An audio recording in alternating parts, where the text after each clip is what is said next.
Включаю запись. Тема сегодняшней спикерской передачи — это Богу. Кэти, добрый вечер. Микрофон твой, твои 50 минут. Okay, Kathy, we can start. Okay. Thanks to everybody. My name is Kэффи Ш. I'm an alcoholic. Всем большое спасибо. Меня зовут Кэти, и я алкоголик. I'm happy to be here and very honored to share a little experience with you today on step 3. И я очень рада быть здесь, поделиться опытом, немножко поделиться своим опытом прохождения третьего шага. I don't like to say that one step is more important than any other because they all work together, but a lot of what we do in AA hinges on step 3. So it's very important.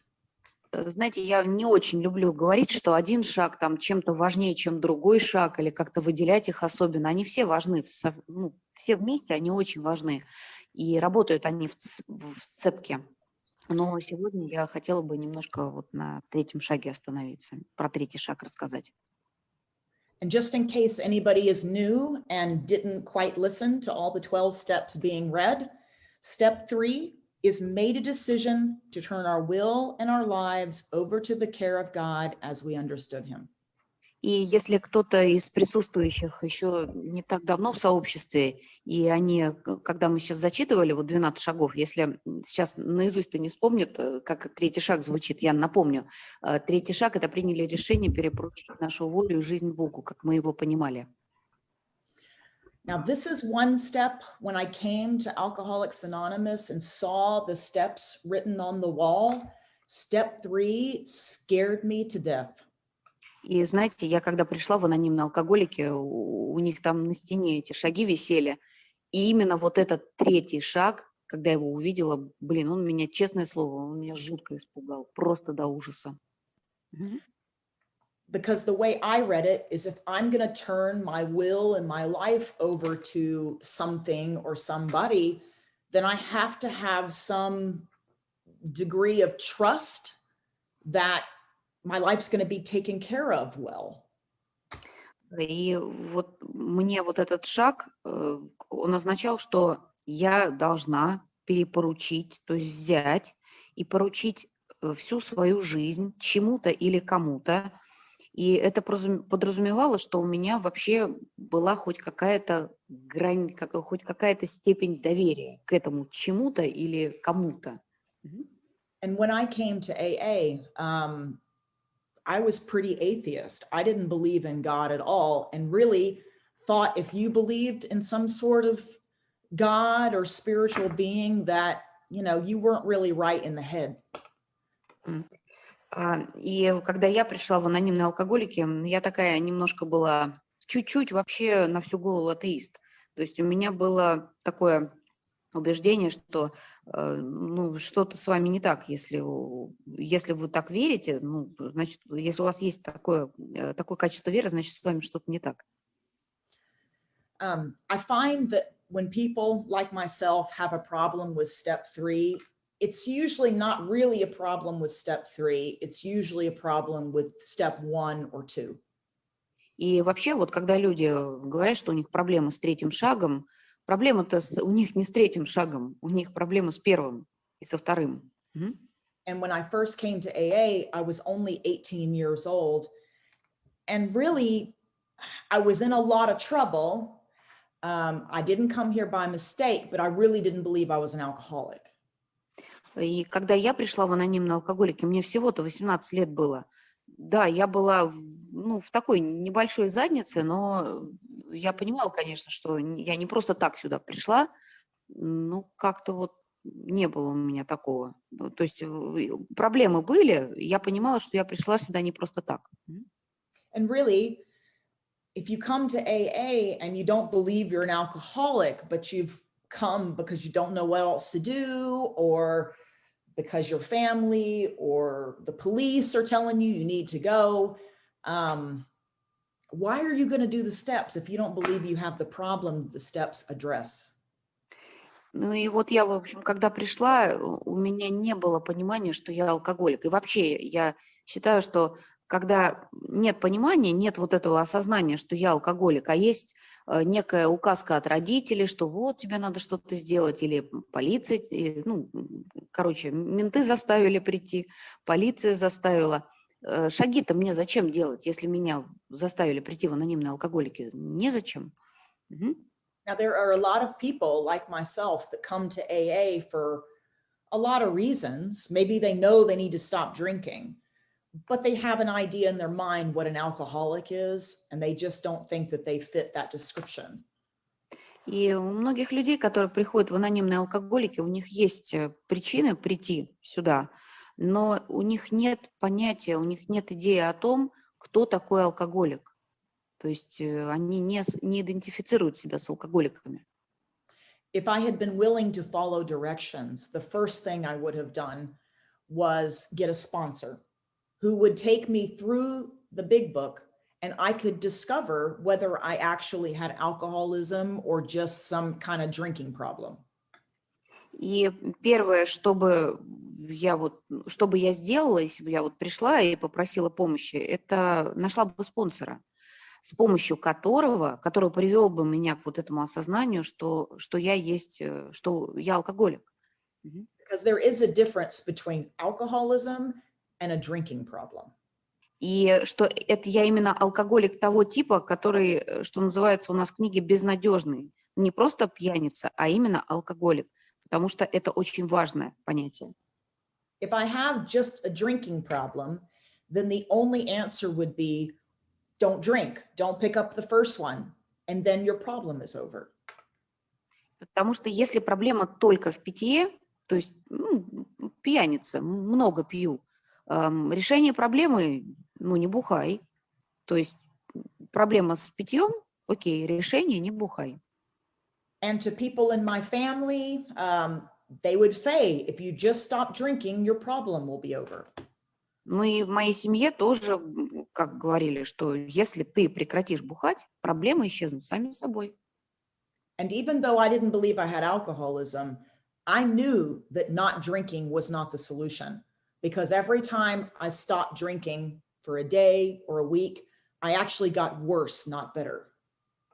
И если бы я знала, что вот проблема, она только в алкоголе, я бы не бухала, но проблема-то была глубже. То есть у меня был опыт, что я не пила, и было осознание, что проблем-то еще больше от этого становилось. То есть проблема заключалась не в питье, не в алкоголе. So I never had a sponsor when I came for the first few years that I was in AA to actually explain what an alcoholic was, to tell me the difference between a heavy drinker and an alcoholic. И первые несколько лет у меня не было спонсора. Я не обращалась за помощью к спонсору, чтобы мне объяснили, в чем разница между сильно пьющими людьми и настоящими алкоголиками. Не было у меня такого понимания. All I did was attend meetings, and I would say, I'm Kathy and I'm an alcoholic, just because that's what everybody else was doing. И что я делала первые вот эти несколько лет? На собрания ходила. Ходила на собрания, говорила: привет всем, меня зовут Кэти, я алкоголик. Хотя я не понимала, что это реально, что эти слова означают. Не было у меня такого понимания. And that's just the first part of the first step. The second part of the first step, at least in the English big book, is that I cannot manage my own life. И это только первая часть. То есть я алкоголик, это только первая часть первого шага. А вторая часть, как у нас написано в книге, это то, что я не могу управлять своей собственной жизнью. Я не справляюсь с ней. I recently learned that in the Russian version of the big book, step one is a little bit different. I don't know exactly the difference, but a lot of people in AA think, well, I admit that I'm an alcoholic and that my life was unmanageable because I was drinking. И в русском языке я тут, знаете, недавно узнала, что чуть-чуть там по-другому у вас звучит первый шаг. То есть в большой книге на русском языке там вот как-то по-другому написано. Ну вот смотрите, у нас, например, в английском мы как понимаем, что окей, я алкоголик, И я, когда пил, я не мог управлять своей жизнью. То есть, когда пил, я ею не управлял. Моя жизнь была неуправляема. The second half of the first step, I don't think a lot of alcoholics really understand and accept until they're sober and they're trying to manage their life sober. И вот эту вторую часть, мне кажется, многие алкоголики, они ее не понимают реально, вот как ее принять, что моя жизнь в трезвости, она тоже неуправляема. То есть не когда я пил, я не управлял, а вот что я сейчас не пью, но моя жизнь тоже является неуправляемой. Вот этого многие не понимают. I mean, of course, my life was unmanageable when I was drinking and all that chaos. But I found that once I put the drink down, that my life was still pretty much a degree of unmanageability and chaos sober. И вот когда я пила, понятно, моя жизнь была абсолютно неуправляема. Но знаете, что я обнаружила? Когда я не пью, моя жизнь, она по-прежнему не то чтобы немножко, ну, это хаос, короче. Это реально неуправляемый хаос, даже когда я не пью. So really what happened is after 4 years of staying sober and getting crazier and crazier and crazier, just attending meetings, I went back out again and drank again. И знаете, что случилось после 4 лет? Вот просто хождение, хождение, хождение. С каждым годом жизнь становилась все, все более безумной. Реально, больше и больше и больше безумия. И знаете, что произошло потом? Я напилась. So, and I guess it makes sense because, you know, all I was doing, like I said, was attending meetings. I made friends with people in AA. But what step says go to a meeting? In fact, what step says don't drink again? None of them do. И это понятно, понятно, почему я напилась. Потому что просто ходила на собрания, просто просто посещая группы и заводя друзей, я держалась на плаву. Но ведь, казалось бы, это же и говорит, да, у нас первый шаг, там, ходи на собрание, вот, ходи. Так вроде у нас сказано. I mean, being away from a drink is very important because unless I'm physically sober and don't pick up the first one, none of the rest of the steps in the treatment in AA is going to be able to have any effect at all.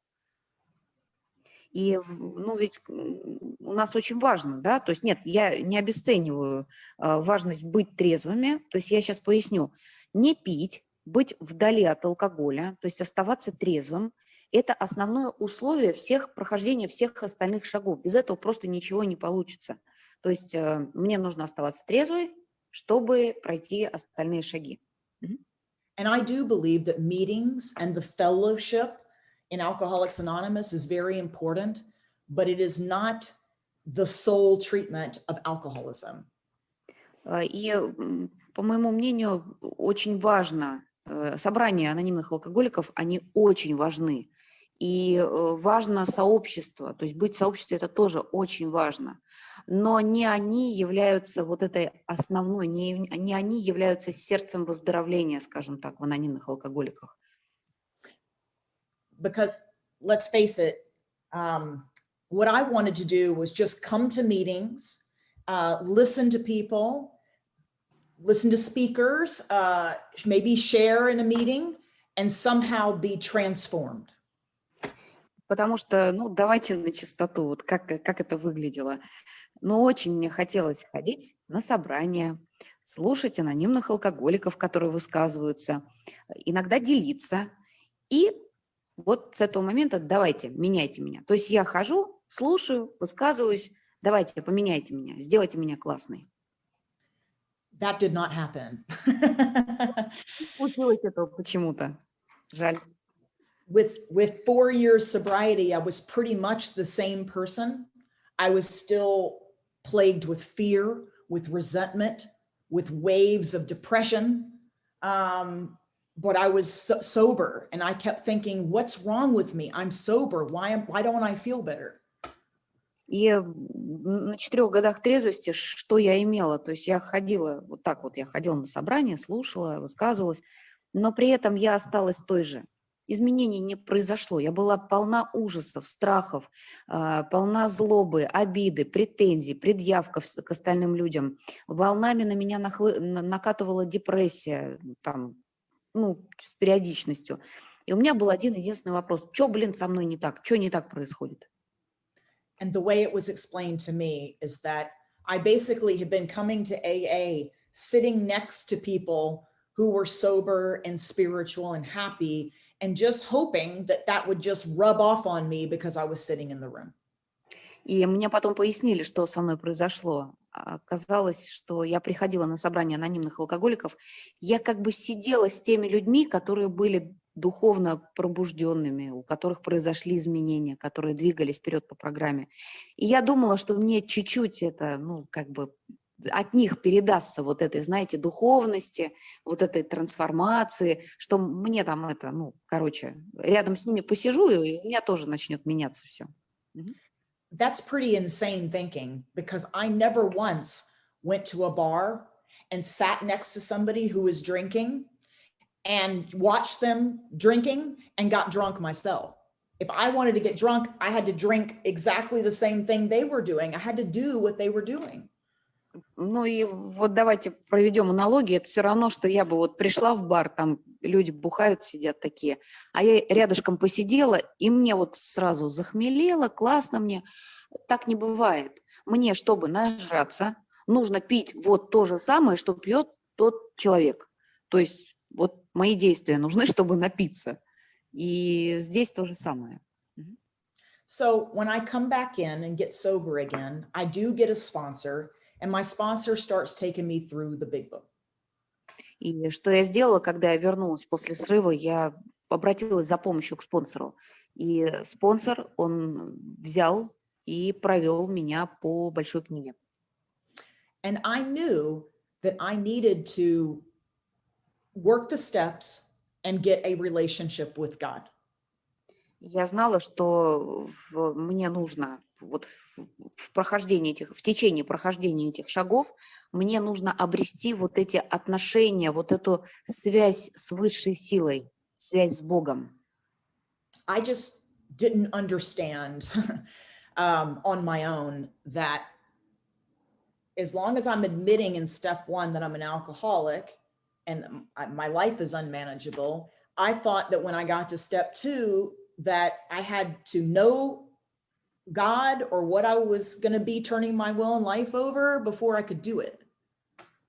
И, знаете, у меня было еще такое понимание, что так, вот сейчас я первый шаг сделаю, подхожу ко второму, и к моменту, когда я подойду ко второму, у меня уже будет четкое понимание, что там за высшая сила такая или Бог. То есть у меня будет вот это вот конкретное понимание, что это есть такое, чему я там свою жизнь-то собираюсь перепоручить. My 4 years spent going to meetings did help me get out of being atheistic, of there is no God, to maybe agnostic, where, yeah, perhaps there's a God, but I don't have a relationship with this thing. И 4 года моего вот этого хождения на группы предыдущего, они к чему меня привели? Из точки «все, я атеист, Бога нет», в точку «ну, возможно, там что-то есть, но как бы, ну ладно, там, допустим, что-то есть». Но отношения вот с ним у меня нет никакого. То есть мы друг с другом не соприкасаемся, но, возможно, там что-то есть. Thankfully, I had a great sponsor who said, you don't have to know what or who you believe in that's going to help you or that you're going to turn your will and life over to actually do it. И спасибо огромное моему спонсору, которая сказала, да тебе не надо понимать, кому там и чему ты будешь перепоручать свою жизнь. То есть это не, ну, тебе не надо, короче, понимать, ты просто вот, ну, сделай, короче. Не нужно тебе вот это понимание. So I admitted step 1 100%. I know that I can't do it. I cannot stay sober or make myself better. And I'm just going to take a chance that just maybe there's some sort of power out there that can do something with me. И первый шаг у меня к тому моменту был сделан на 100%. То есть я понимала, что сама я оставаться трезвой не могу. И я не могу изменить себя вообще никаким образом. У меня это не получится сделать.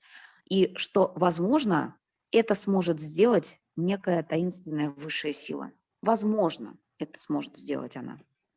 So literally, I took step 2 as, I don't know if there's a power. I hope there is. Maybe there is. I'm going to proceed like there is. There probably isn't, but we're going to say maybe.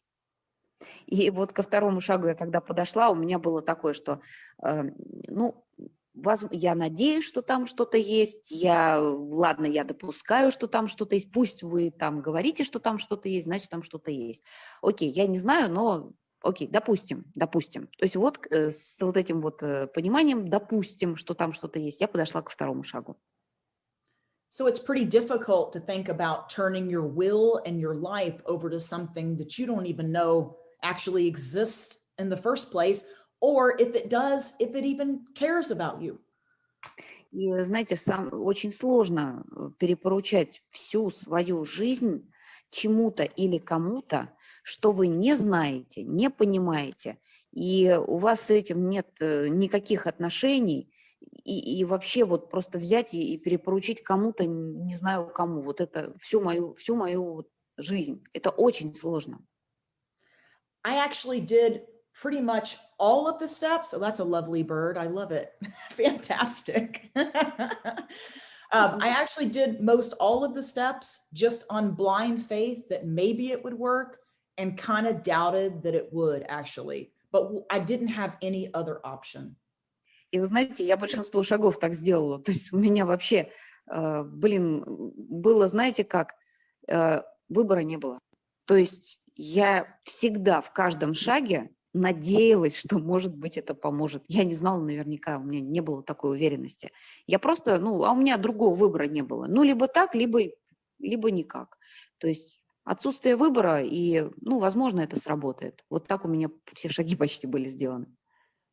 But my sponsor basically said, even though you may not really believe there's a God, you don't really know yet, I still want you to get on your knees every morning and every night and pray. Pray for a sober day in the morning. And if you made it till the end of the day, just say thank you to whatever that was. И моя спонсор говорит, мне все равно, что ты там, не знаю, не понимаешь, что есть там что-то, нет чего-то наверху, то есть высшие силы вот это. Все равно каждое утро необходимо вставать на колени, молиться о том, чтобы мне был дан трезвый день, медитировать в течение дня и в конце дня благодарить Бога за прожитый день, трезвый прожитый день. The desperation that I had felt with 4 years of being sober, but my alcoholism not being treated was it pushed me to do things that I thought were kind of stupid, actually. И знаете, что меня подтолкнуло вот к этому шагу? Это отчаяние прожитых 4 лет вот хождения в анонимные алкоголики. И, в общем, у меня просто не было другого выбора. И к третьему шагу меня именно вот это отчаяние привело. So, not knowing if there was a God or not, all of a sudden, we're at chapter 5 in the book, How It Works, that all begins the stuff about step 3.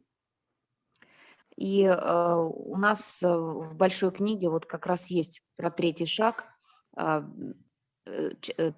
3. Chapter 3, so there is Was it a different chapter? Yeah, no, it's the same, I guess. В третьей главе у нас подробно об этом написано. То есть, чтобы разобраться, давайте к главе 3 перейдем. Chapter 5 begins where it lays out all 12 steps. And at the end of it, it says that we need to be convinced of 3 things. И так, в 5 главе, сейчас Кэти говорит про 5 главу, там она начинается с того, что перечислены все шаги, Okay. Так, all steps. Okay, I will open. Yeah, sure. Можно открыть сейчас 5 главу. Так. In our book, it's under the ABC. I don't know how it's listed. Окей. И у нас там есть такая фраза, то есть вот перечислены все шаги, и там есть 3 пункта. Они у нас под буквами А, Б и В. Мгм. So I have to believe in my heart that I'm alcoholic and cannot manage my own life, that probably no human power, no human being, nothing in the material world is going to fix me, and that God could and would if he were sought. И там вот написана следующая вещь, что неважно, так, как Бог, у нас это зачитывается в преамбуле, глава, да, что мы были алкоголиками, не могли управлять своей жизнью, что никакая человеческая сила не смогла бы избавить нас от алкоголизма, и что Бог мог избавить и избавит, если к Нему обратиться, если Его искать. Вот какие точные слова там написаны. You know, the fact that I'm alcoholic and cannot manage my own life is just, my sponsor helped me understand that and reason that through my experiences. All that was done outside of AA, really.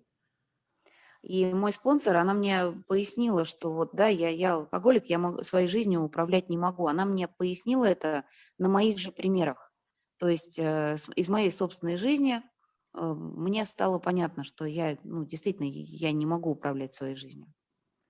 And when we looked at the human power, we looked at how many different ways did I try to fix myself out there.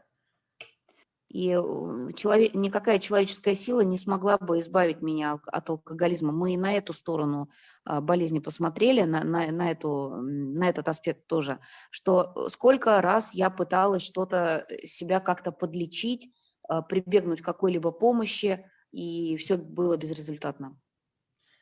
I had tried changing relationships, changing locations, having more money, having a different job, going to doctors, trying medication. Я пыталась сменить место жительства, я пыталась поменять отношения, то есть парней менять. Я пыталась сменить работу, я обращалась к докторам. Все возможные способы, короче, мной были испробованы. And I had even tried coming to AA and not drinking and not taking any drugs and attending your AA meetings. И, знаете, даже я вот пробовала в анонимные алкоголики ходить. Это тоже мне не помогло. То есть просто хождение в анонимные алкоголики, не питье мое, то есть я не пила, не принимала наркотиков, и вот ходила на эти ваши группы. Это тоже не помогло. But what I hadn't been willing to do was actually bring God into it. And I don't think I could have brought God into it unless I had completed all the steps. И что мне нужно было сделать, это впустить Бога во все это, то есть во все мои вот эти вот хождения, во все мои попытки мне нужно было впустить Бога. А у меня было такое понимание, что я этого сделать не могу, пока все шаги не пройду. То есть не получится мне его впустить. Вот я же еще и не пробудилась духовно, шаги не прошла, не получится. I had tried to just stay sober and keep control of my life, and I'll make my own decisions. Thank you very much. I'm thinking clearly now. And I ended up drinking again. My life was in shambles. И что я пыталась сделать? Я контролировала. То есть я ходила на собрания и так держала все под контролем. Я могу, я теперь трезво мыслю. И что в итоге? Я напилась, не получилось у меня.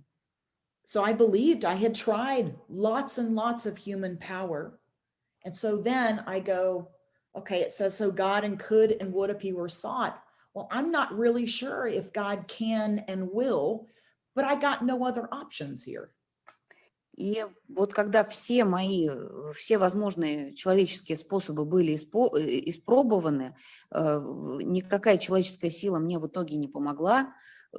Тут я вот подхожу к этому Бог мог избавить и избавит, если обратиться к Нему. Я понятия не имела, избавит Он меня или не избавит.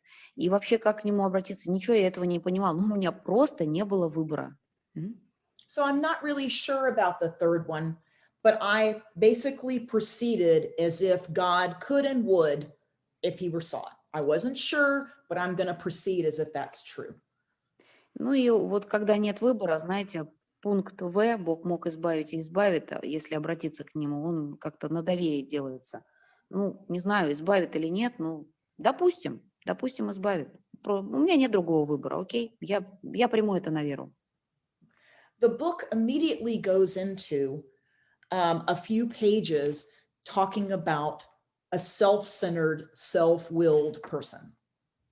И сразу же, прям вот здесь же в книге идет речь о эгоцентризме, себялюбие, эгоцентризм. То есть тут и отрывок про актера, и про человека, да, который очень-очень эгоцентричен. And all of that is talking about how we try to manage our lives. They talk about an actor on stage trying to arrange the ballet, the scenery, the players to his own satisfaction. И дальше говорится, тут отрывок про актера, и в нем говорится о человеке на сцене. Тот самый человек, который пытается все контролировать.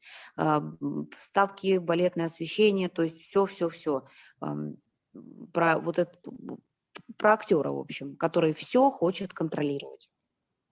And the reason that they talk about this is because my running around managing my life is what absolutely prevents God from coming in and transforming me. И причина, по которой говорится, вот почему этот отрывок был включен в большую книгу, почему вообще об этом говорят, причина только одна, что моя суета, маятня, вот это постоянные попытки контроля, они блокируют доступ Бога вот во все мои дела. То есть я Богу я его отпихиваю, я ему не даю вообще ничего в своей жизни делать. Вот, то есть мой контроль мешает Богу руководить моей жизнью. Now, this is not just alcoholics doing this. The human beings do this. So whether they believe in God or they don't, most of us are running around trying to manage our own life. И вы знаете, это же не только алкоголики. То есть неважно, алкоголик человек или нет, мы люди, мы все это делаем. То есть мы там что-то суетимся, что-то там контролируем, что-то бегаем.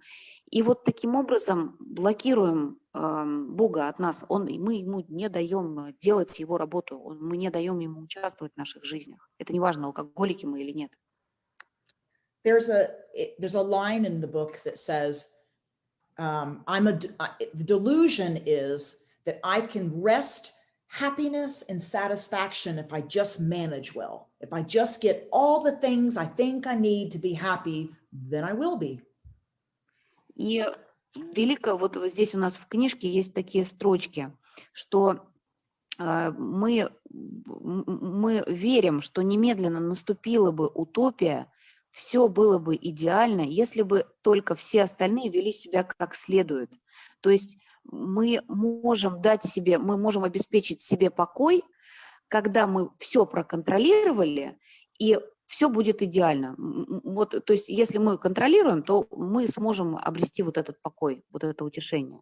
Это заблуждение, это самая великая иллюзия, которая только может быть. So a lot of people run around doing this, but I think alcoholics as a group have made a bigger mess of that sort of philosophy than anyone else. И множество людей, они живут с этой иллюзией, но алкоголики, у них вот как ни у кого вот эта иллюзия, она сильна, она развита, и, наверное, вот только у алкоголиков так. And it's probably a good thing that I found out that I have alcoholism, because I probably would not have surrendered to this and started taking suggestions from someone else and then from God unless I was going to die otherwise. И знаете, вот плюс моего алкоголизма в том, что дойдя до такого состояния, что либо я сейчас умру, или, то есть вот это вот то, что я встала перед, ну, грубо говоря, у меня смерть в затылок мне начала дышать, что вот она, могила открытая. Вот только это привело меня к тому, что я начала слушать и слышать, что мне говорят другие, вот этот опыт принимать и делать то, что мне рекомендуется. Иначе никак. То есть не было бы этого дна, я бы ничего сделать не стала. So all of our steps are designed to bring me into a relationship with this God where God's the one managing my life. И все шаги, они к тому, вот, да, ведут к тому, чтобы я обрела вот эту связь с Богом, которая может дать мне покой. Потому что Бог управляет моими делами, Бог управляет моей жизнью в таком случае. But I don't have this real spiritual awakening, as the steps say, until I've finished step 12. Но у меня не будет этого духовного пробуждения, пока я не закончу вот этот 12-й шаг, достигнув духовного пробуждения и так далее. То есть пока я не пройду все шаги, у меня вот этого духовного пробуждения не будет. So as I'm going through the steps, because I don't really feel or know that there's a connection with God, I basically turned my will and life over to AA and my sponsor. И когда я приступаю к шагам, у меня нет вот этого понимания, что там есть такое Бог, ну, вот как-то связь с Богом. Я просто, приходя в шаги, перепоручаю себя и свою жизнь, ну, по сути, непонятно кому, но что мне понятно, я перепоручаю кому? AA группам, людям, спонсору, ну, то есть вот тому, что я более или менее понимаю. I know that I wasn't easy to sponsor because I thought that most of the things my sponsor was telling me to do were really stupid. И знаете, что могу сказать? Хреновый я подспонсорный. Ну, мягко говоря, со мной очень нелегко, потому что то, что мне говорила спонсор, нужно делать, я это оценивала как, ну, это тупость какая-то, ну, это бред. Sometimes I think I just did what she suggested while I was rolling my eyes just to prove that it was stupid and that it wasn't going to work. И вы знаете, самое прикольное, я иногда делала какие-то вещи, мне спонсор давала рекомендации, а я так глаза закатывала к небу, вот так, господи, что за хрень? И мне вот прям я делала, чтобы ей доказать, что вот смотри, я сейчас вот эту хрень сделаю, вот это не работает. Вот я специально намеренно делала, чтобы ей доказать, что это не сработает. I'm happy to report that I was really wrong. And I Yeah. still don't understand sometimes how some of the suggestions help me in my life. Like I don't intellectually understand it, but I can tell you that they did. И вы знаете, какое счастье, что я оказалась не права, что я думала, что это не сработает, но вот это все сработало. И многие рекомендации, знаете, мне до сих пор не очень понятно, почему. То есть умом я до сих пор некоторые вещи не могу понять, почему вот делая вот это, получается такой результат. Но таков мой опыт. То есть я знаю, что это работает. So when we read through about the actor and they're talking about self-centeredness, I have to say that I did not believe I was self-centered because the only definition I thought about self-centered was somebody who was, really egotistical and cocky and thought they were amazing. И знаете, вот здесь вот дальше отрывок про актера, да, там говорится про себелюбие, эгоцентризм. У меня было понимание вот эгоцентризма, да, себялюбия. То есть кто такой эгоцентричный человек? Это такой надутый петух, который реально считает, что он круче всех остальных. То есть вот такое у меня было понимание этого термина. And that definitely wasn't me. I mean, most of the time I walked around with such low self-esteem. I'm just trying to pretend I'm somebody that I'm not, so you won't know how awful I am. И, ну, это точно была не я. То есть вот этот себелюбивый, эгоцентричный человек, не, это точно не я. Я же ходила с таким, знаете, вот поникшим видом, что вот я такая вот плохая, у меня была очень низкая самооценка, мне не хотелось, чтобы меня другие люди замечали. То есть я прям, ну, переживала, что я вот хуже других, я там самая-самая плохая. То есть не было у меня вот этой гордости, что я лучше всех. I mean, I thought I was smarter than most, but wasn't a good person, wasn't interesting, just not somebody people would like or want to be around. Ну, знаете, я, конечно, где-то подразумевала, что я чуть-чуть умнее, чем другие, но у меня было такое вот внутреннее убеждение, что я хуже, я, ну, не такая, ну, в общем, может быть, я где-то умнее, но я все равно, я очень плохой человек, я там, ну, то есть о себе у меня мнение так себе было, но при этом я все-таки умнее, чем другие. And thankfully, my sponsor said, a self-centered person doesn't necessarily think so highly of himself. It's that he thinks mostly all the time about himself. И спонсор мне пояснила, что эгоцентричный человек– это не тот человек, который думает, что он лучше, чем другие. Он просто постоянно думает только о себе. Вот что значит быть эгоистичным, быть эгоцентричным. Думать о себе. And our steps are designed not only to get a relationship with God, but to keep my consciousness centered more on others and off of me. И шаги нам предлагают не только вот эту связь, обрести вот эту связь с Богом, они мне предлагают посмотреть, подумать не только о себе, а повернуть мое внимание к другим людям. And what I didn't understand was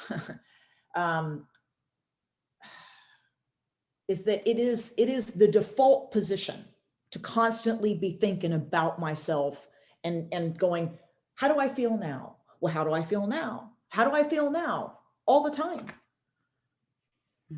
И у меня не было вот этого понимания, что у меня, ну, как бы по умолчанию в настройках такая штука. Я постоянно думаю о себе. Так, как я себя сейчас чувствую, а сейчас как я себя чувствую, что у меня сейчас происходит.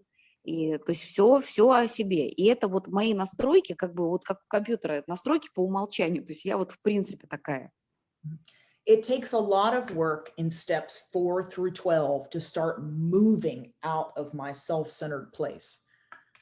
И в 4 шаге огромное количество усилий и много требуется работы, чтобы повернуть, чтобы по-другому себя перенастроить, чтобы я начала думать о других. So once we finish that part about self-centeredness, it's brought right to the step 3 prayer. И вот 3 шаг, да, то есть второй шаг мы сделали, переходим к 3-му, и молитва 3-го шага. Мы подошли к 3-му шагу. So my sponsor and I got down on our knees and opened the book, and together we said the prayer. And I'll say the prayer, Marina, and I guess you can say it in Russian. It's Okay. God, I offer myself to thee, to build with me and to do with me as thou wilt. Relieve me of the bondage of self, that I may better do thy will. Take away my difficulties, that victory over them may bear witness to those I would help, of thy power, thy love, and thy way of life. May I do thy will always. И мы со спонсором подошли к 3-му шагу, мы открыли книгу, встали на колени, и сейчас я зачитаю вот эту вот молитву, как мы ее тогда зачитали. Господи, я предаю себя Тебе, чтобы создавать и творить при моем участии, как Тебе угодно. Освободи меня от пут себялюбия, чтобы я лучше могла выполнять Твою волю. Удали то, что тяготит меня, чтобы эта победа стала свидетельством для тех, кому я хотел помочь, полагаясь на силу Твою, Твою любовь и понимание предначертанного Тобой пути. Да исполнится воля Твоя во веки веков. I love that prayer. In fact, My husband and I use that prayer in our wedding. Просто обожаю эту молитву, очень ее люблю. И знаете что, у нас с мужем, мы когда женились, мы эту молитву, мы эту молитву как клятву произносили. Just like at the end of a big war, the third step prayer are the terms of surrender.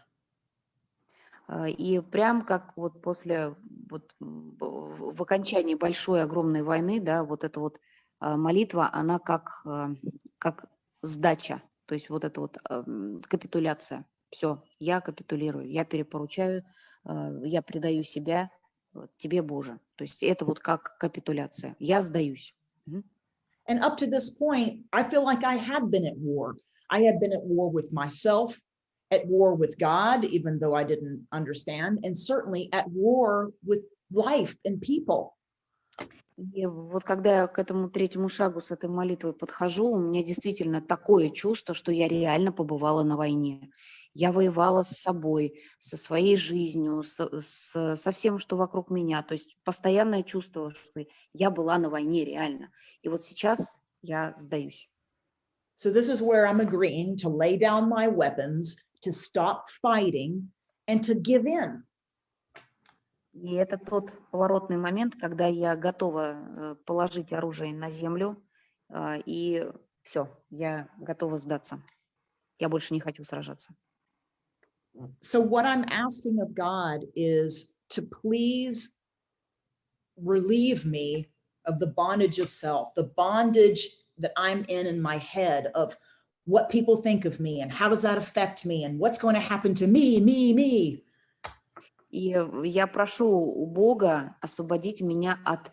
В оригинале у нас написано «путь себелюбия», а в оригинале «bondage of self», то есть от как бы вот этих веревок, которые в голове, они связывают мой мозг, и вот это вот душат как бы мыслями, да, я, мне, меня, мое, я, то есть вот этот вот какой-то, как наручники, короче, на голове.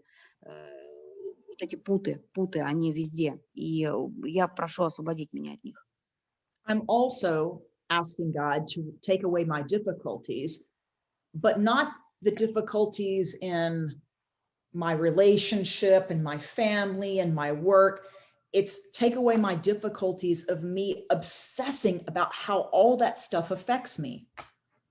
И я также прошу Бога убрать вот эти мои сложности. Я же прошу Бога удалить то, что тяготит меня.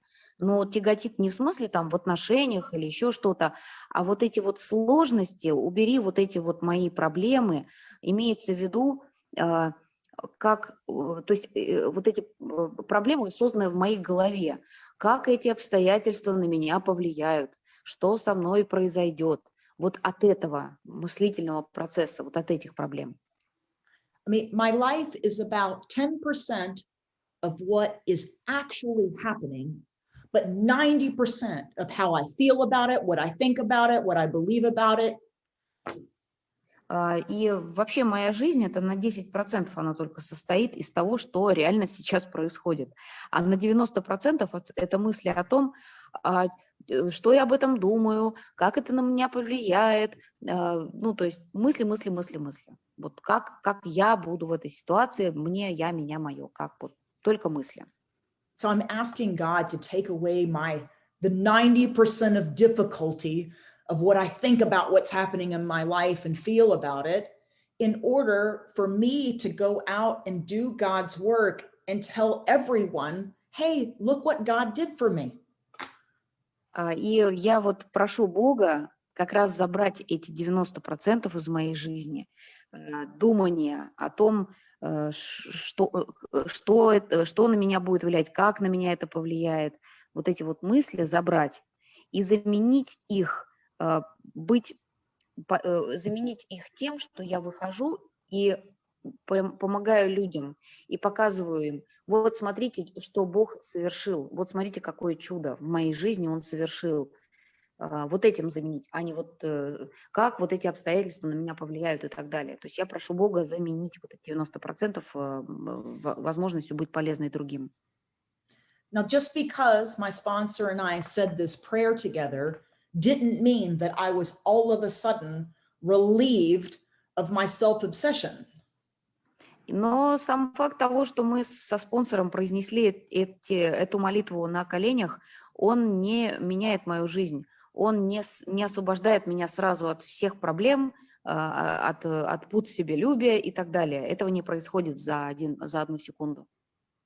And that's why right after the prayer in the book, it basically says that my decision, this decision, this prayer that I've said now, can't really have any permanent effect unless at once followed by, it says, a strenuous effort to face and be rid of the things in myself which have been blocking me from God. И вот только одна моя молитва, она не приводит меня к вот этим изменениям. У нас даже написано, что вот только, да, мы помолились вот этой молитвой третьего шага, и нам сразу же требуется, затем, да, вот эта страница в большой книге, у меня это 62-я, затем мы приступили к энергичным практическим действиям, начав с наведения порядка в своем персональном хозяйстве и так далее. Вот, то есть энергичным практическим действиям. Вот это ключ к изменениям. Because if I'm asking God to work a miracle in my life, I don't understand how it is that I'm standing in the way. И если мы просим Бога совершить чудо в наших жизнях, ну, его не произойдет, если я остановлюсь на этом пути к этому чуду, если я тупо встану. Ну, чуда тогда не будет. So after saying the prayer, I have to immediately get out paper and a pencil and start working on my fourth step. И, ну, простыми словами, я когда молитву третьего шага делаю, я беру ручку, бумажку и приступаю к четвертому шагу. Because I can want God to come into my life, to come into my heart, to work a miracle, and yet there's too much self, too much me between me and God. Потому что я не могу Богу позволить сделать чудо в своей жизни, пока в ней еще очень много меня. То есть мне нужно делать что-то с этим. Для этого четвертый шаг нужен. So there was an old timer at one of my home groups that said, and I always like this, he said, there's really only 3 steps in AA. It's step 1, step 2, and then 3.1, 3.2, 3.3, 3.4, and so on. И, знаете, один старожил в анонимных алкоголиках, мне так нравится, как он мне однажды сказал, он сказал примерно следующее, говорит, в анонимных алкоголиках вообще 3 шага всего есть. Есть шаг 1, есть шаг 2, есть шаг 3, а дальше поехали. 3.1, 3.2, 3.3 и все остальные шаги. Вот как-то так. Everything hinges on 3. Все основывается на 3-м шаге. I mean, there's no way if I'm running the show and I'm managing my own life that I'm going to write this 4th step, that I'm going to tell somebody about it, that I'm going to go out and see a bunch of people to make amends, that I'm going to spend time helping alcoholics. И если если посмотреть, да, если я по-прежнему управляю своей жизнью, если я, что называется, управляю балетом, то я делаю третий шаг, я делаю 4-й шаг, я, делаю это возмещение, что я, в общем, если все вокруг меня крутится, что я прямо сейчас возьму и после шагов брошу все и побегу помогать другим людям. Now, there's one more thing I wanted to say before I end about step 3. Was that I made a mistake early on. Прежде чем я закончу свою спикерскую по 3-му шагу, я скажу, что я сделала определенную ошибку. У меня была ошибка. So you have made a mistake. I'm going to go into the mistake. И сейчас вот я перейду как раз. И, в общем, я ошибку сделала, очень важную. Я хочу, чтобы вы сейчас внимательно послушали. Without realizing it, when I first did step 3, what I thought was, okay, God, here's my life. I'm going to stay sober a day at a time. I'm going to do this work for you. I'm going to work the steps. I'm going to be a good little girl. Так, вот, значит, третий шаг, да, в чем была ошибка. Я подошла к третьему шагу, и я сказала Богу, вот моя жизнь, рули, я буду хорошей девочкой, я буду выздоравливать, я буду ходить на собрания. But I was willing to give God my life, but I had a list about how my life had better go. So I was retaining my will. Но вот здесь самое важное. У меня есть список требований. Какая должна быть моя жизнь? Мой список моих требований. То есть моя воля, а не воля Бога. Вот в чем была моя ошибка.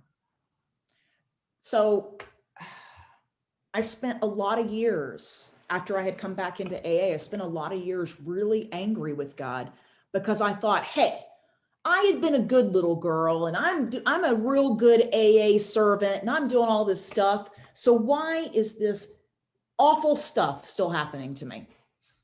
И вот здесь является как бы, и здесь вот в этом проблема, потому что у меня было столько лет проведенных в анонимных алкоголиков, ребят, у меня столько было претензий к Богу, потому что, ну, это было примерно так. Эй, ты, слушай, я же офигеть как служу в анонимных алкоголиках, я тут, блин, все делаю. Какого черта моя жизнь такая?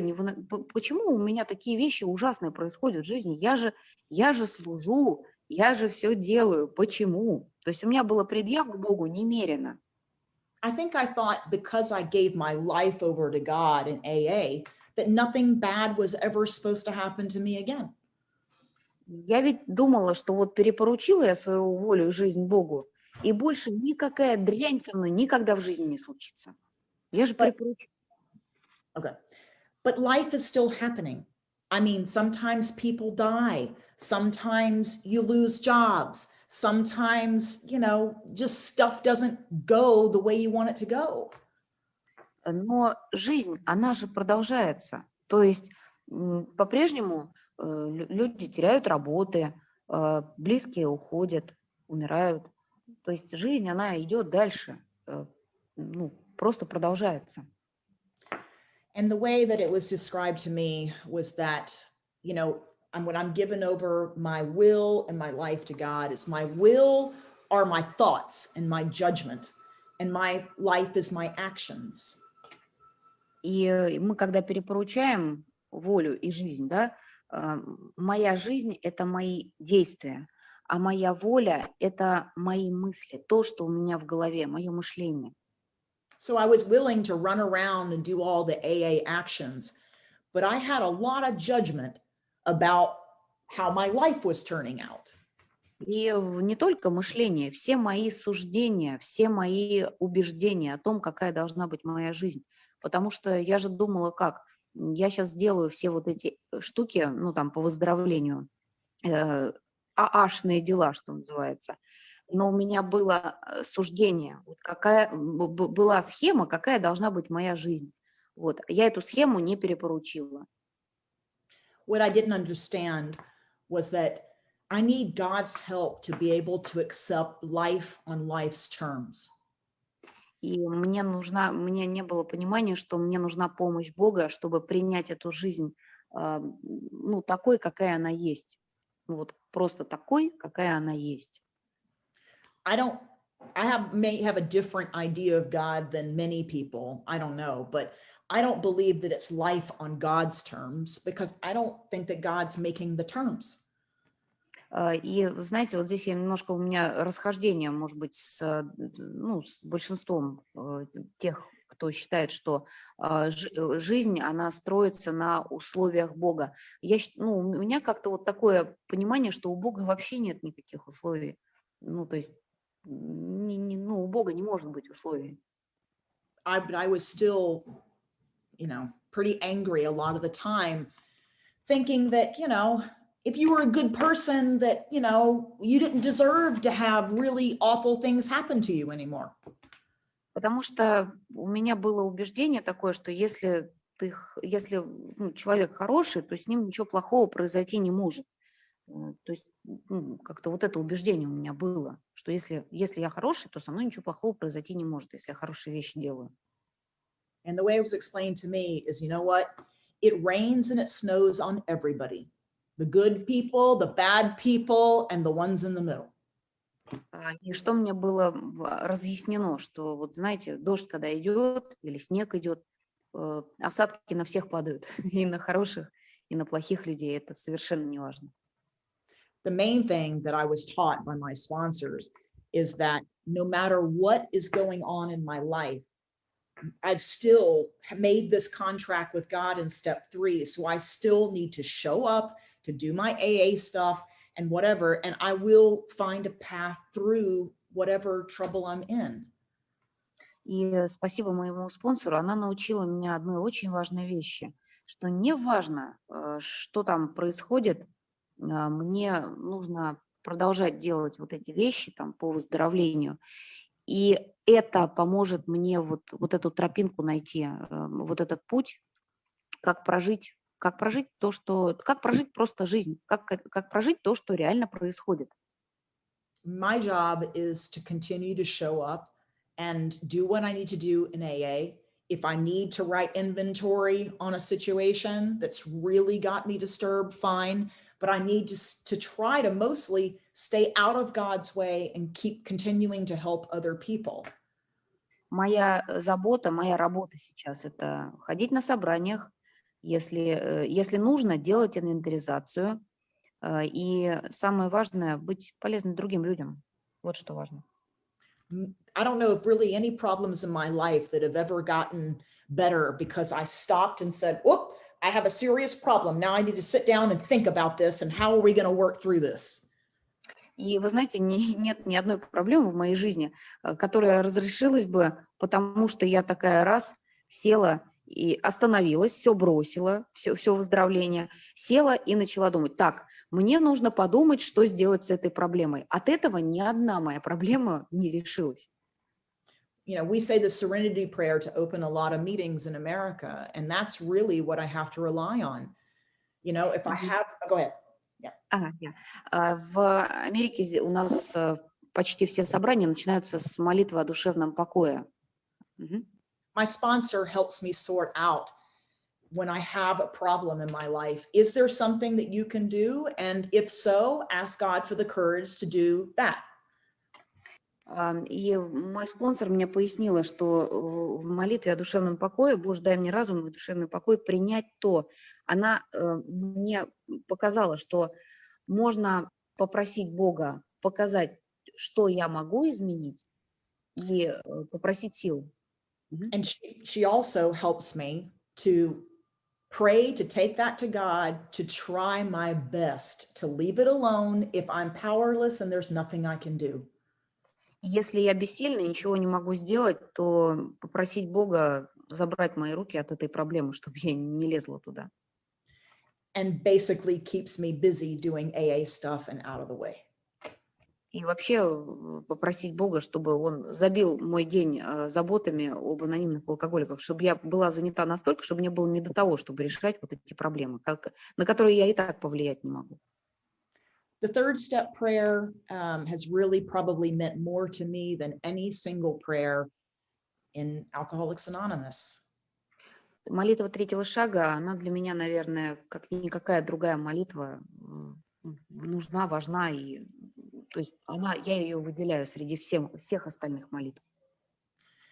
I mean, even when we get to step 11 in the book, there was a line that says, we constantly remind ourselves we're no longer running the show. И даже когда в 11 шаге мы подходим к молитве, которая говорит, мы постоянно напоминаем себе, что больше мы не мним себя центром Вселенной. And I wouldn't have to constantly remind myself if I wasn't constantly trying to run the show. И мне бы не приходилось себе постоянно напоминать о том, что больше я не управляю этой жизнью, я больше не управляю этим шоу, если бы я постоянно, не пыталась управлять этим шоу, мне бы не надо было себе постоянно напоминать, что не надо, то есть я больше им не управляю. So it's not like just because I said the third step prayer and went through the steps one time that I just kind of kick back and let God run there are times when I'm really angry or really afraid that I want to get in there and start managing my life again. И просто тот факт, что я молитву третьего шага произнесла, не означает, что все раз Бог, в общем, в моей жизни, и я убрала руки от своей жизни. Нет, у меня бывают случаи, когда мне страшно, я злюсь, и тогда снова возвращается вот это желание контролировать. And this is why I'm really grateful that I understand that unless I stay in AA and continue working the steps and make this a way of life, that I will always drink again. И я очень благодарна, что есть такое напоминание, что если я не буду дальше работать по программе, если я не буду вот все это Богу отдавать, я просто пойду и напьюсь. То есть я благодарна, что у меня есть такое напоминание, такой опыт. So it keeps me an everyday AA member who is working a program to basically keep my ego pushed down and as much as possible turn the direction of my life over to somebody else. И вот это постоянно мне напоминает о том, что я программу делаю для того, чтобы уменьшить это эго, повернуть мою жизнь, мою волю заботе Бога, быть полезной другим людям. And in the end, even if I decided to turn my will and life over to one of my dogs, I would have been in pretty good shape because my dog isn't trying to ruin my life like I always do. И знаете, если бы мне предложили перепоручить мою волю и жизнь моей собаке, то, знаете, классно было бы. Просто потому, что моя собака не пытается превратить мою жизнь в какой-то хаос и не пытается меня разрушить. То есть даже собака лучше бы справлялась, чем я со своей жизнью. So I'll just leave you with, I hope that if you really are an alcoholic and really want your life to change, that at the very least, you'll turn your will and life over to AA and your sponsor for them to manage it for a while until you connect with a higher power. И знаете, я вот чем хотела закончить. Если вы еще недавно в сообществе, и вам нужно перепоручить вашу волю жизни Богу, а вы не понимаете, что это есть такое, высшей силе, то перепоручить ее там, я не знаю, спонсору, группам, тому хотя бы, чему вы понимаете. Just make sure that you choose your sponsor wisely and that it's somebody who has actually been through the big book and worked the steps out of the big book and has, transformed into a different person. Просто убедитесь в том, что ваш наставник, ваш спонсор – это тот человек, который прошел шаги по большой книге, и у него есть вот это внутреннее изменение, у него есть такой опыт. Так что выбирайте тщательно наставника. And I'll leave you, the last thing is that, every morning when I wake up, I say the third step prayer, but before I start my day, my last prayer to God is, all right, God, here I am. I'm Kathy. I'm showing up for duty. Just show me what it is you want me to do today. И я последнее, что скажу, вот каждое утро я начинаю свой день с молитвы третьего шага. Знаете, как я это делаю? Я говорю, вот привет, я Кэти, вот бери меня, и я готова к своим обязанностям. Давай, показывай мне, чего я могу сделать, где я могу быть полезной. And then I ask God for the power and the willingness to go do that. And I try to stay awake in my life to look for opportunities to serve God. И дальше я прошу Бога о силах выполнить Его волю. Силы о силе, не просто о силе, а еще и о желании. И ищу возможности быть полезной другим людям. And even though sometimes life still happens, bad things still happen, overall, my life is so amazing and it's so much better than I would have ever designed. И знаете, жизнь, она продолжает случаться, то есть какие-то вещи продолжают происходить, и неважно, какие вещи происходят, я просто понимаю, что моя жизнь, она потрясающая, это и есть чудо. I'm extremely, really grateful that I know I'm an alcoholic and that there's a solution, because if there wasn't any AA and there was no program for my life, I would just be wandering around, probably super miserable, trying to manage my life, and I don't know where I'd be. И вы знаете, я безмерно, безумно, совершенно безумно благодарна. Не просто, что я алкоголик, а что есть решение. Что есть решение, потому что без решения, знаете, что было бы? Я бы, наверное, бегала кругами и бегала несчастная, и не знала бы, что дальше-то делать со своей жизнью. Но решение есть, я безмерно этому благодарна. So because I have this chronic illness of alcoholism, I've been given a design for living that really does work, and it makes my life better than I could have imagined, and I feel pretty comfortable most of the time. И знаете, у меня же вот эта хроническая болезнь, да, алкоголизм. Я очень рада, что есть задумка, есть вот способ жизни, принимая который я могу жить эту жизнь, и мне хорошо. Это потрясающе. And I think that's all my talk on step 3. Ну и все. Я думаю, что на этом все. Вот про третий шаг. На этом все. And Marina, I can stay for about 20 minutes or so, and if there's any questions. И также я могу остаться, минут 20 еще могу посидеть, чтобы ответить на вопросы. So, Kathy, thank you so much. Thanks. Sure. Спасибо большое, Кэффи, за спикерство. Спикеру можно задать вопросы. Поставьте, пожалуйста, 3 единицы в чате. Или напишите вопрос текстом, если у вас есть.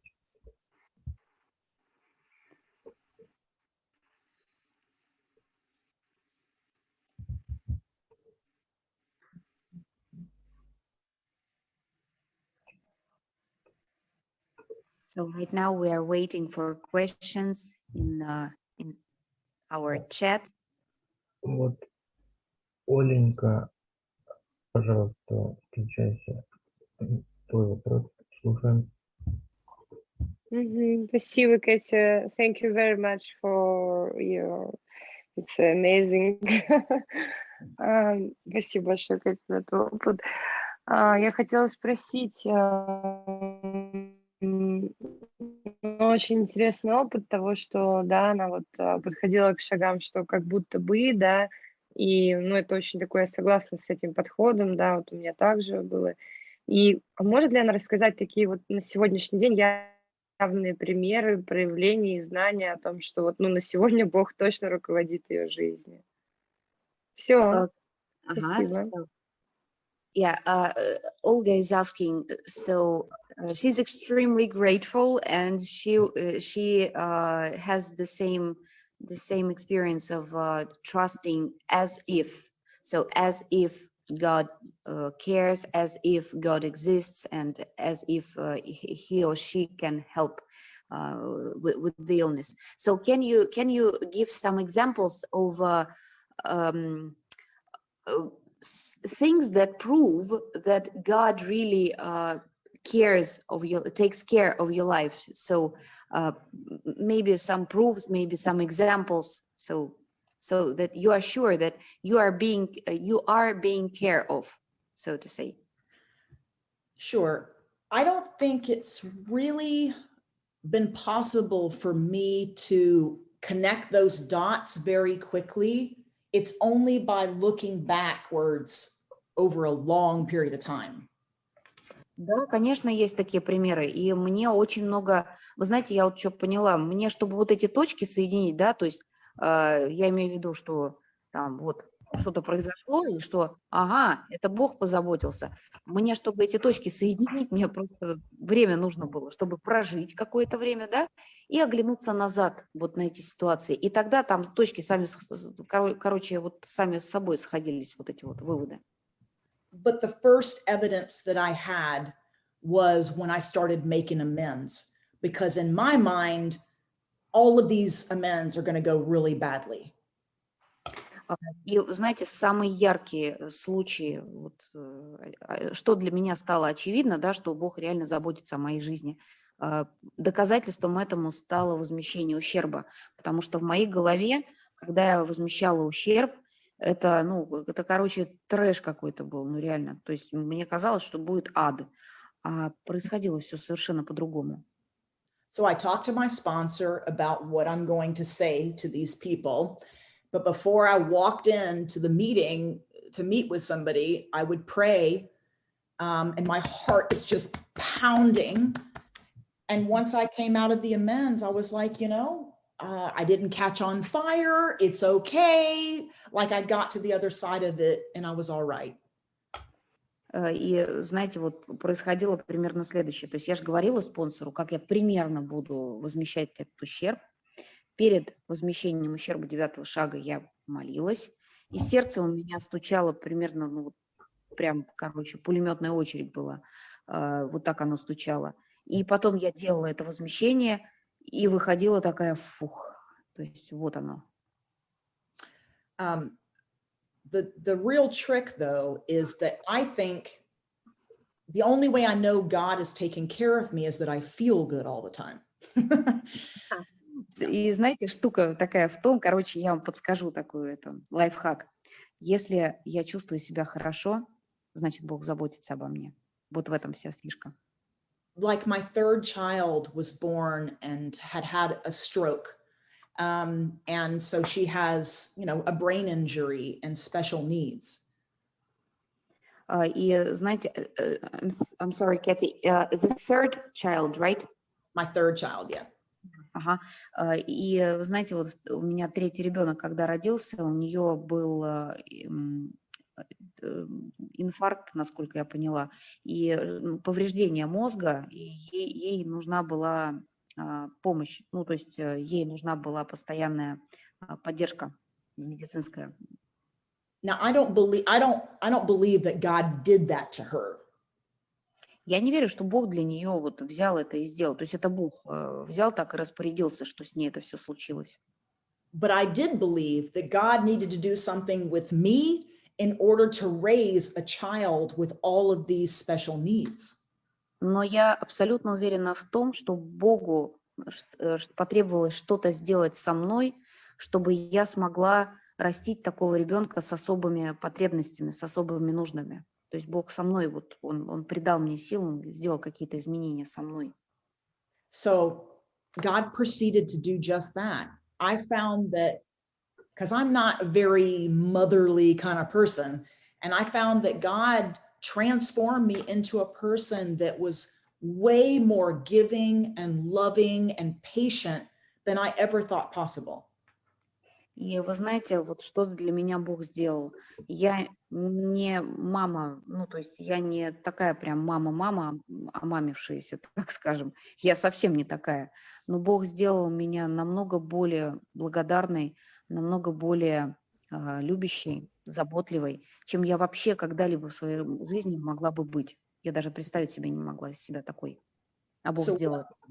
So what at first looked like a disaster and such an awful thing has actually turned out to be quite a blessing, because I love her to pieces. She's happy. She's totally good.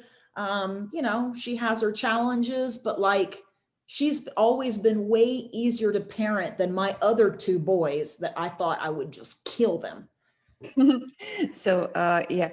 И знаете, я вот что обнаружила, что вот когда я начала заботиться, да, о ней, мне были даны силы на это, и Боженька, вот он дал мне такое благословение. Я, когда ее растила, короче, это было намного проще. Я ее прям люблю, каждую вот эту крошечку, я люблю прям каждую клеточку этой крошки. И растить ее было, о чудо, намного проще, чем двух моих предыдущих балбесов. Я была готова просто их убить, честное слово. So just like the third step prayer says, God didn't take away the difficulty in that he miraculously fixed her brain, but he took away the difficulties within me and my own ego that would prevent me being able to be a good mother to her. И Бог, Он не совершил чудо в плане того, что Он не исправил что-то там, какую-то вот, что-то не так с ее головным мозгом. Он не исправил это, но Он исправил меня, чтобы я могла с этим жить и растить ее должным образом. То есть Он меня изменил. Yeah. Does that make sense? Yes, sure. Надеюсь, это понятно. Ну, как-то так ответила. Еще один вопрос Настасья задала в чате. Большое спасибо за твой опыт. Подскажи, пожалуйста, как преодолеть страх и стыд накануне сдачи 5-го шага. И если можно, поделись, пожалуйста, как ты делаешь 10-й и 11-й шаги. Yeah, Kathy, Anastasia is asking, she says that she's really grateful for your sharing, and she's asking, could you please share how to overcome fears and confusion before you go to step number 5? And if you can please share with us how do you do the 10th and 11th steps in a few words. Sure. Okay. So the only way that I've been able to have any progress around my fear is by doing a proper fear inventory in step 4. Единственное, конечно, поделюсь, единственный способ со страхами, да, то есть преодолеть страхи, ну, это сделать нормальную, честную инвентаризацию по страхам. I need to really understand how fear is driving my life and what I do, my defects, how I run around trying to manage my fear.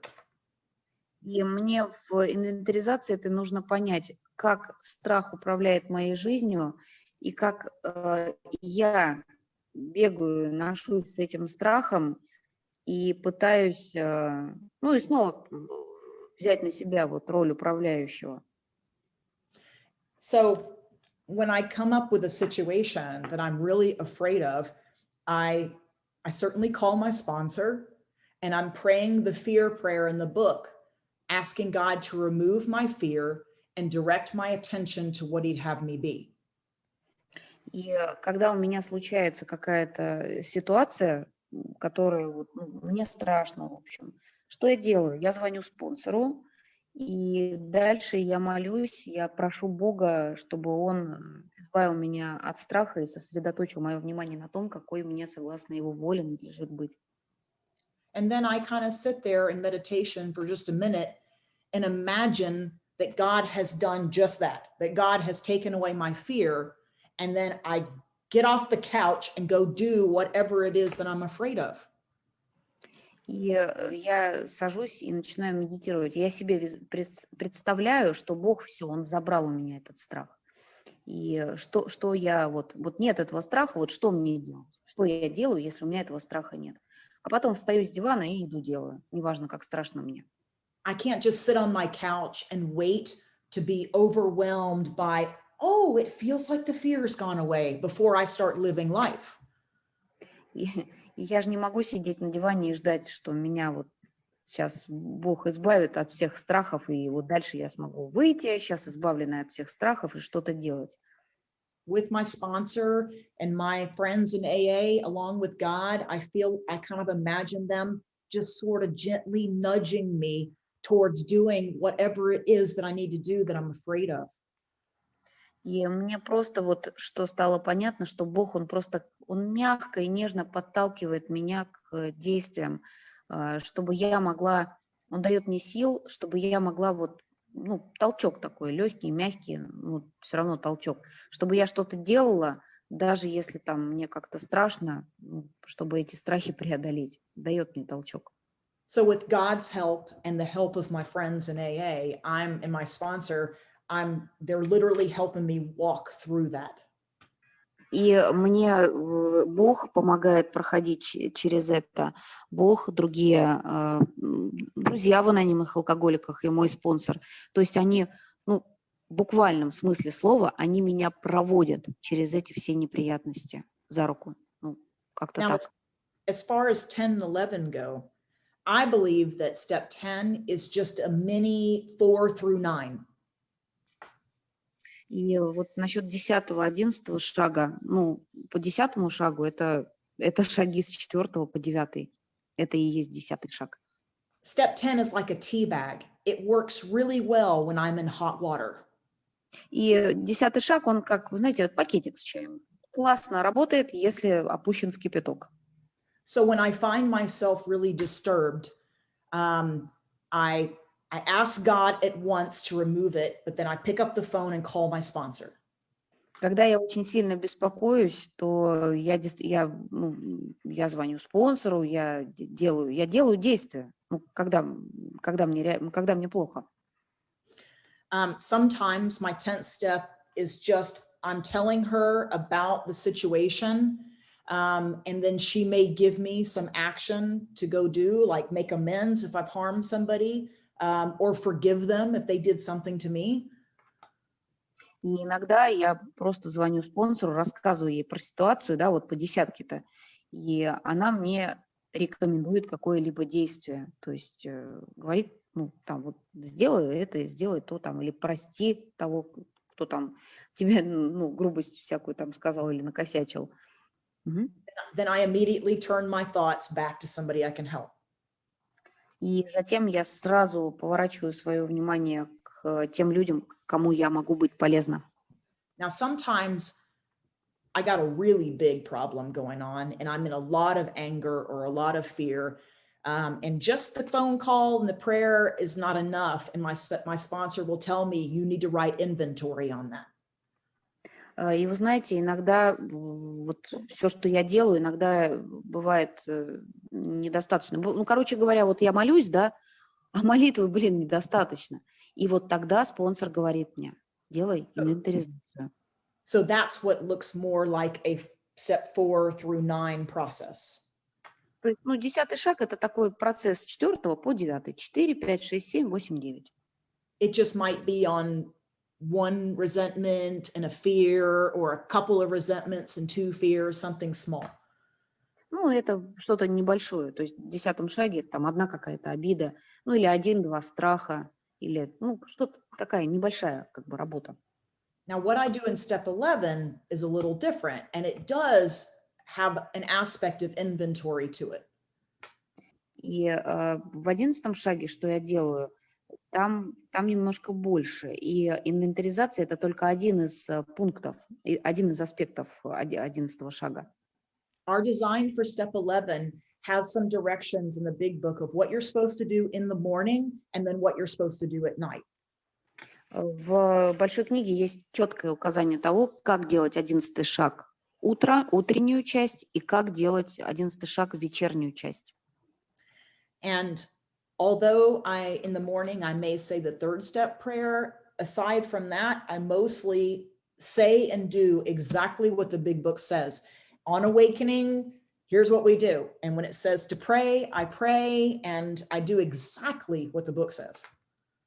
И здесь я не отклоняюсь от большой книги. Вот что там написано, я то и делаю. Проснувшись утром, мы подумаем о предстоящем дне. То есть все, как у нас написано в большой книге.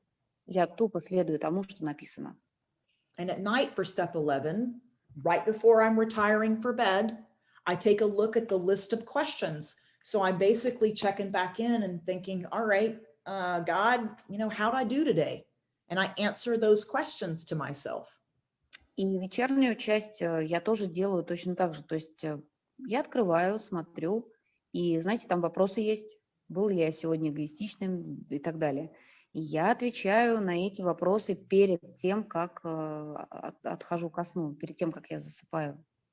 Now, I will pray and ask God for things during the day, but the basics of step 11 are what I do in the morning, what I do at night. И в течение дня тоже мне нужно делать 11-й шаг, но вот основа, да, это вот у меня утренняя и вечерняя часть. Мне нужно это делать. And I find that the more that I do step 11 like that, in addition to step 12, the less I'm getting disturbed and having to deal with step 10. И чем больше я делаю 11-й шаг, то есть утро, вечерняя часть, в течение дня. И 12-й шаг, вот эти два шага вместе, 11-й, 12-й, тем меньше всякой хрени мне нужно писать в инвентаризации 10-го шага. But you can't do enough prayer and meditation and 12-step work to not ever get disturbed because life is happening all the time. Но я, тем не менее, хочу сказать, что нельзя сделать так, чтобы в 10-м шаге ничего не писать, то есть, чтобы нечего было писать. Потому что это жизнь, и она происходит, и так или иначе мне будет что туда записать. In America, we talk about steps 4 through 9 is about cleaning off my side of the street. В Америке у нас 4-й, 9-й шаг, шаги с 4 по 9, они такие шаги, которые, как сказать, чистят улицу, чистят мою сторону улицы. But no matter how good of an inventory and amends I'm done and how clean my side of the street is, somebody is going to drive by in a convertible and throw their milkshake on my sidewalk. И неважно, насколько я хорошо сделала инвентаризацию, неважно, насколько она там идеальная получилась. То есть вот моя сторона улицы, она чистая, чисто там вымытая, все. Все равно какой-нибудь гадский сосед пройдет с молочным коктейлем и обязательно что-нибудь прольет или уронит. То есть, так или иначе, кто-нибудь обязательно на моей чистой улице там поднагадит. So step 10 is where I'm dealing with the asshole that threw the milkshake on my sidewalk. И 10-й шаг – это вот как раз про того придурка, который молочный коктейль уронил на моей улице, на моем дворе. И мне нужно его проинвентаризировать. But the more that I do steps 11 and 12, the less irritated and disturbed I become about that milkshake going on my sidewalk. И чем больше я делаю 11-й, 12-й шаг, тем меньше у меня беспокойства по поводу вот этого придурка, который разлил там что-то на моей стороне улицы. То есть, I hope that answered the question. таким образом, я надеюсь, ответила на ваш вопрос по 10 и 11 шагам.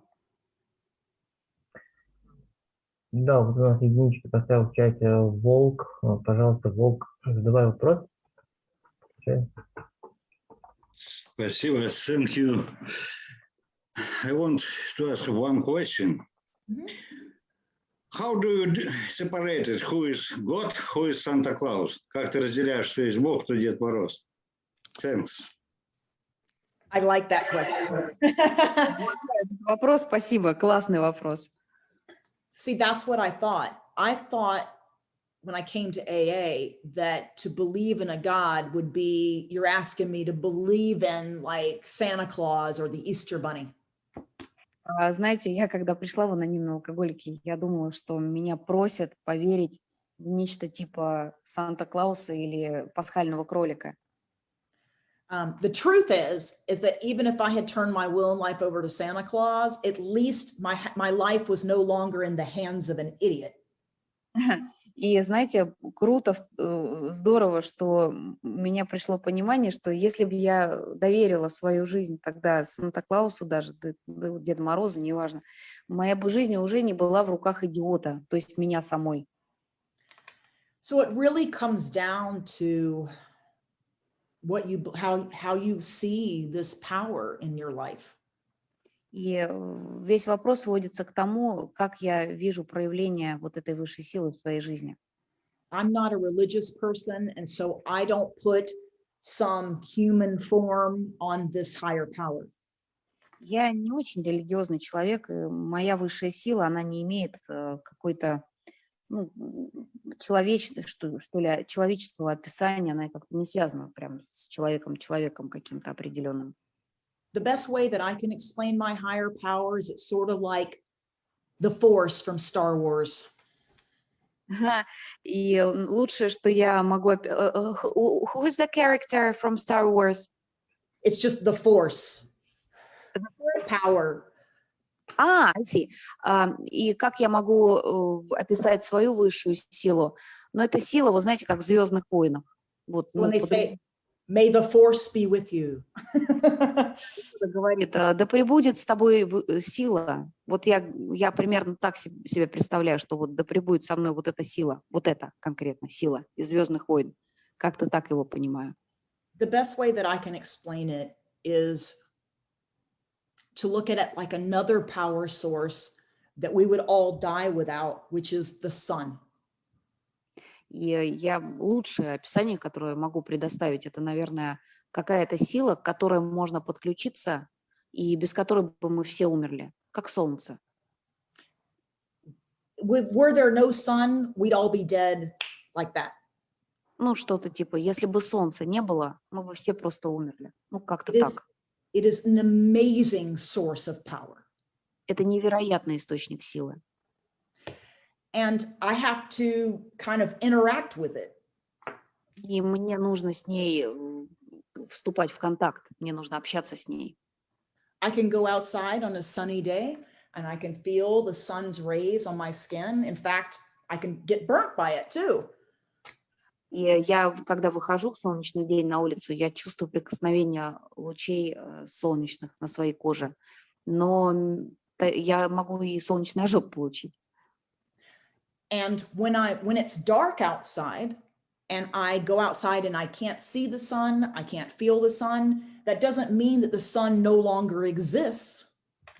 И когда я выхожу ночью на улицу, я не чувствую солнца, я его не вижу, но это не означает, что его нет.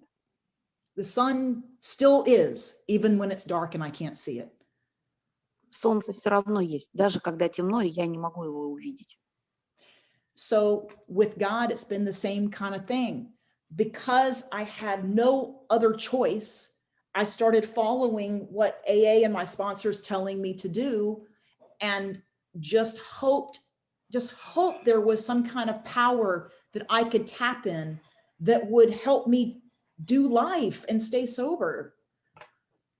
И мне просто нужно верить, что неважно, какая там высшая сила, мне просто нужно допустить мысль, что она или оно поможет мне прожить эту жизнь трезвой, и эту жизнь такую, какая она есть, какая она происходит.